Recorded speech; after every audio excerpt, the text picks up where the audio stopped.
Hey guys, this is the market update. Some absolutely insane moves for Bitcoin and ETH right now. I'm going to look at both of these in this video. We're also going to look at the latest research from ARK Invest. They've got some fundamentals on the banking crisis and how Bitcoin is reacting to this, plus how the economic cycle is changing. Going to look at that through this video. Timestamps down below. I want to come to Bitcoin and ETH prices first, though, before we get into the ARK research, because we are at major inflection points for both Bitcoin and ETH in terms of where you're looking at the price right now. 30K for Bitcoin is the psychological barrier between bear market and bull market. Now, in the previous bull market, you can see 30K acted as this absolutely key support line where every time we got to it, we just bounced heavily off that. And then we eventually broke down with this extended bear market from central banks, really pushing us way lower in terms of risk assets. But all of that has been chopped to death right now. And we are looking to break through this once more. Once we break through that 30K, I think the narrative is just going to shift with crypto into saying this is no longer bear. This is going into a bull market with that 30K break. It's really important. This price action, this slope upwards, not always considered bullish in terms of price action. A lot of people may say that as a bear flag, but for me, fundamentally now, I just think the macro has changed. Central banks are changing in their rhetoric. And I just think this is a melt up through the resistance level. 30K is very key to watch. Do you want to buy resistance? I think at the start of a new bull market, you do want to buy resistance.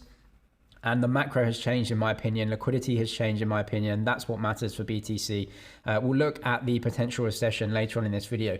As for ETH as well, as you can see, an absolutely key level here at 2000. I'm just going to zoom out right here. This level, actually around 1700 to 1900, is a key level for me, and we've melted through this. A lot of people are going to look at 2000 for ETH because that's obviously the round number, psychological number. Yes, we do have to break into that 2000's key from these levels, but 1700 to 1900 from the previous bull market is also a key level, and we've actually just melted through that again. So what you can see here is these melt ups of price, and this for me is actually bullish on this occasion. You can see an uptrend forming here as well, so it looks very good for crypto, and that's because the macro has changed, liquidity cycle has changed. Central banks are starting to come out at the end of the rate hiking cycle, and so you get this this short-term difference between what they have done over the past 12, 18 months and what we're going into, which is growth fears, credit fears, and central banks basically being the complete opposite of what they've done over the last year or so. If you are a trader, get a deposit bonus on Bybit, link in description, $4,000 deposit bonus. Check that link, click through, see the details, come trade with me on Bybit. The latest research from ARK Invest also showing a very interesting picture about what's happening here, especially for Bitcoin. So as we can see, Bitcoin as a safe haven. Unbelievable how the narrative changes once you actually get it proven, what we already know. The banking system, fractional reserve banking, is fundamentally insolvent. Bitcoin has no issuer and zero counterparty risk. And so it's a flight to safety when bank runs are happening. As you can see here, one of the best performing assets in the world this year, large assets anyway, 71% year to date. Gold is up as a flight to safety. Bitcoin and gold both up as you get a withdrawal of assets from the banking system. You also get potential of future currency debasement as this insolvent banking system needs to be propped up time and time again, and the potential of debasement of currency, which both of those, insolvent banking system and debasement of currency, is the narrative. That's why Bitcoin exists. We can also see here other products from crypto.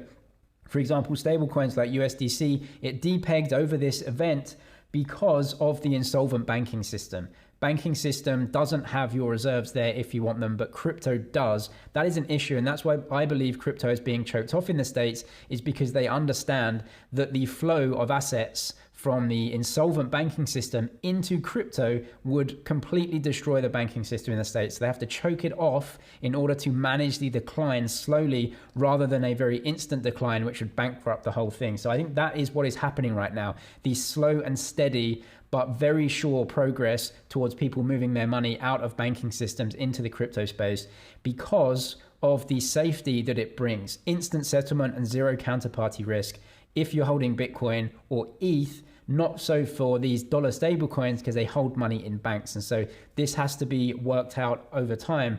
But the banking system, people don't feel safe in that because they know their reserves aren't there. Whereas in crypto, that's what they're moving to. And it has to be managed slowly rather than all at once. Otherwise, the whole thing collapses. Coming to some fundamental data for Bitcoin though, it's showing how we're moving out of that bear cycle. The cycle is definitely changing. You can see that from Bitcoin.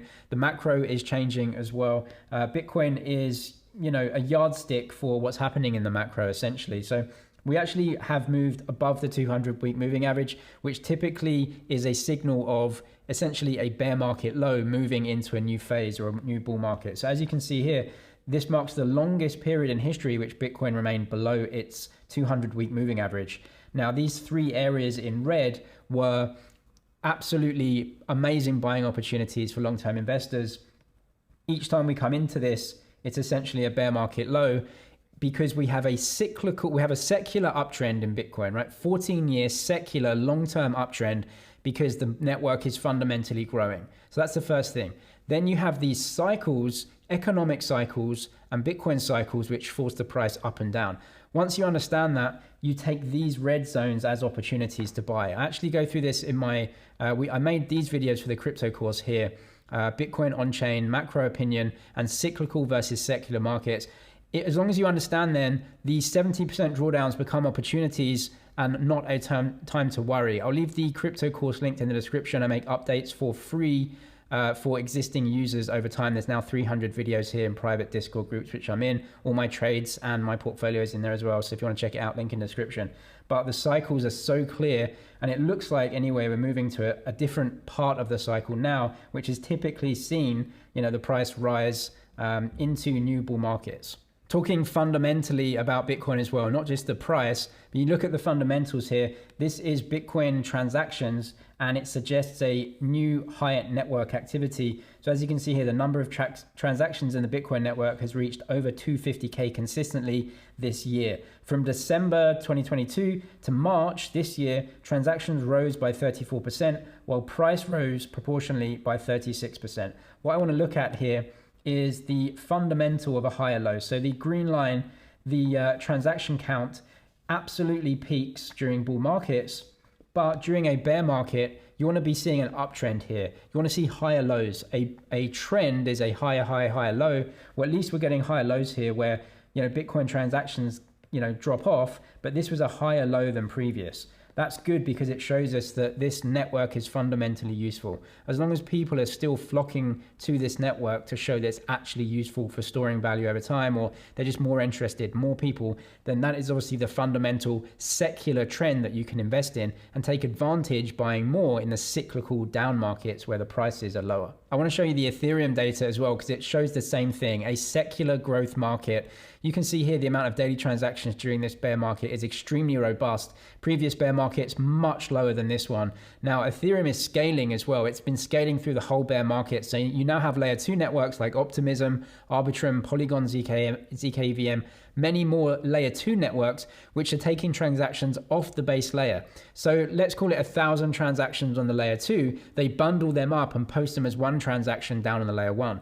And so what you're seeing is a huge network adoption model where scale is coming into the network. So even this looking good isn't showing all of the more transactions that are happening on layer 2. Real scale and secular growth for Ethereum and BTC right here. So during the bear market, that secular growth is what we can invest in, and then we take advantage of the lower prices with the cyclical downtrend. ARK Invest also focus on the amount of Bitcoin held without being moved for 1 year. So we want to take the opposite side of the market if we're trading here. So ARK's view is this is bullish. Supply last active 1 year ago or more reached all-time highs. I don't think this is bullish. I actually see this the other way because as an investor, you obviously want to take the opposite side of the market and just outperform them. So percentage supply last active, this goes up in bear markets. Right, so the bear market here, we have the amount of Bitcoin that hasn't moved in a year going up. Now that makes sense because you have a very dedicated base of investors and hodlers who during a bear market are just going to go and do something else. They're not trading it as much, they're not spending it as much. They don't want to sell out because it's not the price that they want. And so they're just going to hodl it in their wallet and not move it around. That's what a bear market is. And so when that goes up, That's good for me as long as the price is lower. That signals a bear market, and that's where I want to be investing. When you go through to the bull market, you can see the amount last active more than 1 year ago starts to go down, as you can see here, and down, as you can see here. That signals that more people are active in the network. Now, that could signal a potential bull market, which is fantastic, but you can see bull markets come with the top in the price of BTC. So if you're an investor here and you're looking to take advantage of cycles, what you want to be doing is obviously buying during the bear market where everyone else is hodling. You can see that via the 1 year holder supply. As the market, rises and hodlers get more active, people come in over the short term.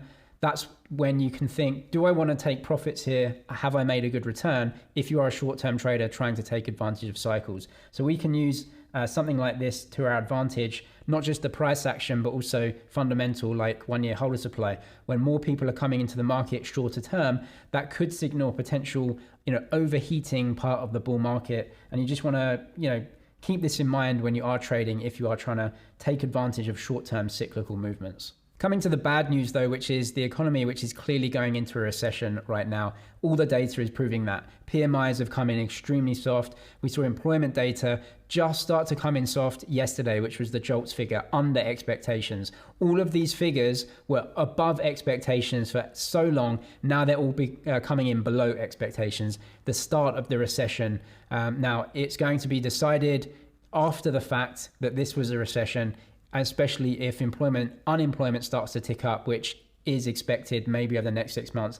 So how is that going to affect demand for BTC? Negatively. However, you can see the central banks, in my opinion, have already stepped in. They've already stepped in to essentially not let collateral go down. They cannot let collateral go down past a certain amount. I'm talking about US Treasuries here because it makes the market illiquid and unreliable, and then other assets start to fall off, and then you get credit crisis, and then the whole thing starts to unravel. So they've actually stepped in already. This was the SVB crisis right here. They've stepped in with liquidity, and that may continue if there are more concerns, especially around credit. Something to keep an eye on right here. Also, consumer confidence at all-time lows, as you can see. Not good. So consumer confidence is going to affect markets as well, appear to lack either the means or the desire for significant real consumption growth. That's a recession coming, right? And so consumption growth, wage growth, full employment, that's a bull market. Now, we're not in a bull market yet. The economy is going into recession. This is not good news, but obviously, Bitcoin, crypto, even stocks try to forecast what's going to be happening in 6 to 12 months' time. And so the recession is here. We've been pricing it in the whole time over the last 12 to 18 months. So have we priced in enough, or is there more to come? That's the uncertainty. That's the potential downside in markets for me. As you can see that here, the housing market, credit fears. Existing home prices declined year over year for the first time since 2012. Dampen consumer confidence further. Consumer confidence is important. Now for me, short term, that is the short term worry, is that you get this extra kind of sell-off in especially the stock market, but Bitcoin and crypto are not the stock market, and they're already pricing in the fact that central banks have to be way easier in their monetary policy. So yes, the recession is a worry for me, but two things I'm thinking about. The first one is the Fed has already stepped in. They've already reversed a large part of their QT, and that means that they'll continue to do so if they see further banking fears or credit crunch fears. So the narrative has changed, and they are flooding the economy with liquidity, knowing that their collateral can't go down in value. So we called their bluff and they folded. The second thing is, if you wait until there are no fears in the market of recessions, that's called a bull market, and you're going to be paying 100% plus more for your assets. You can do that if you want, but is it not better to buy when there is peak fear in the market down here in the bear market? Anyway, everyone can make their own decisions. If you are a trader, get the deposit bonus on Bybit via the link in the description. Check out the crypto investor course with 300 videos, private Discord groups as well, link down there. I'm James, it's MoneyZG. Cheers for watching, and I'll see you in the next one.